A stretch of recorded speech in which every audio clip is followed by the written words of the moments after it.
Og jeg har i hvert fald mindst røget 25 cigaretter. Det var ikke planen. Og jeg mener, klokken er stadig kun 8, så det bliver stadig nok mere end 25.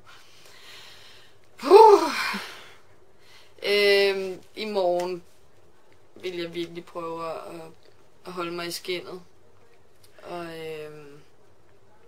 Og prøve at se, om jeg ikke godt kan holde det til at ryge 15 cigaretter. Det må jeg kunne. Hvorfor er det svært med at holde op med at ryge? Det er jo bare så meget en vane, og jeg er bare... fuck.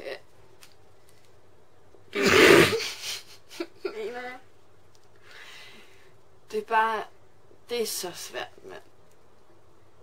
Det er jo bare så meget en dårlig vane. Det er jo kun psykisk, det er jo kun op i mit hoved, det er så svært. Det er jo ikke fordi, at jeg så tænker, jeg skal bare have noget røg, jeg skal bare have noget tjære i mine lunger, mand. Fuck, jeg har... noget tjære i mine lunger.